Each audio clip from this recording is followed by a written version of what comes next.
I was 18 years old when I got married. I belonged to a very conservative family, a Baloch family, where good daughters never say no to their parents. My father wanted me to get married, and all I said was, if that makes you happy, I'll say yes. And of course, it was never a happy marriage. Just about after 2 years of getting married, about 9 years ago, I met a car accident.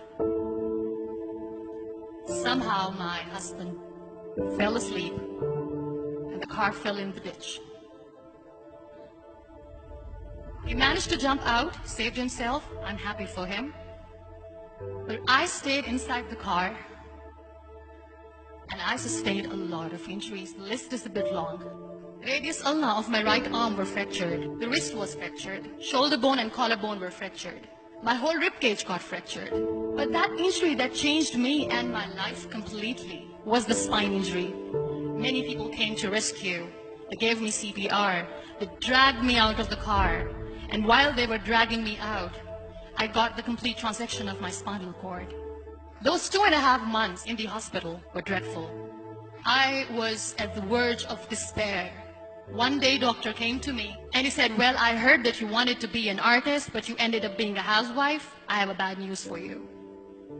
You won't be able to paint again. Next day, doctor came to me and said, your spine injury is so bad, you won't be able to walk again. I took a deep breath and I said, it's all right. Next day, doctor came to me and said, because of your spine injury and the fixation that you have in your back, you won't be able to give birth to a child again. That day, I was devastated. I started to question my existence. Why am I even alive? So what kept me going was, one day I asked my brothers, I know I have a deformed hand, but I'm tired of looking at these white walls in the hospital and wearing these white scrubs. Bring me some colors, bring me some small canvas. I want to paint.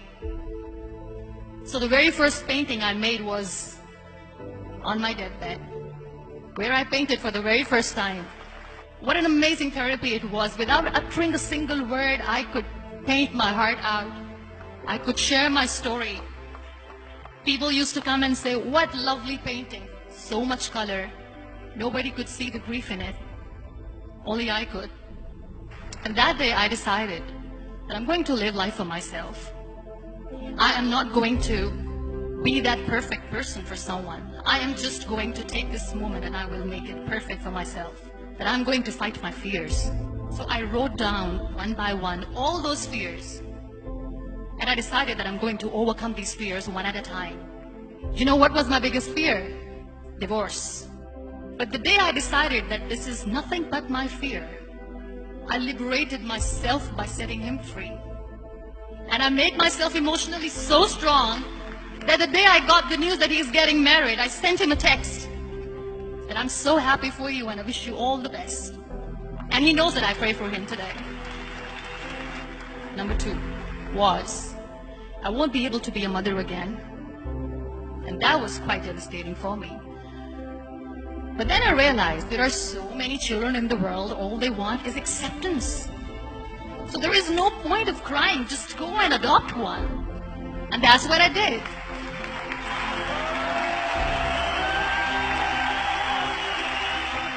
I gave my name in different organizations, different orphanages, and I waited patiently.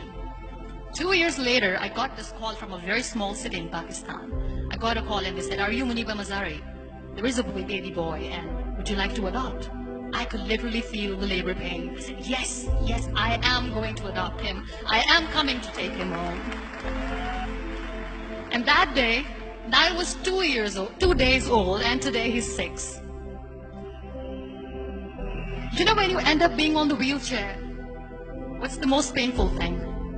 People think that they will not be accepted by other people because we, in the world of perfect people, are imperfects. So I decided to appear more in public. I started to paint. I have done a lot of modeling campaigns. I decided that I'm going to join the national TV of Pakistan as an anchor person. I became the National Goodwill Ambassador for UN Women Pakistan, and now I speak for the rights of women, children. I was featured in BBC 100 Women for 2015. I'm one of the Forbes 30 under 30 for 2016. So when you accept yourself the way you are, the world recognizes you. It all starts from within. We have this amazing fantasy about life. This is how things should work. This is my plan. It should go as per my plan. If that doesn't happen, we give up. I never wanted to be on the wheelchair. Never thought of being on the wheelchair. This life is a test and a trial, and tests are never supposed to be easy. So when you're expecting ease from life, and life gives you lemons, then you make the lemonade, and then do not blame life for that. It is okay to be scared. It is okay to cry. Everything is okay, but giving up should not be an option. They always say that failure is not an option. Failure should be an option, because when you fail, you get up, and then you fail, and then you get up, and that keeps you going. Embrace each and every breath that you are taking. Celebrate your life. Live it. Don't die before your death. Real happiness lies in gratitude. So be grateful, be alive, and live every moment.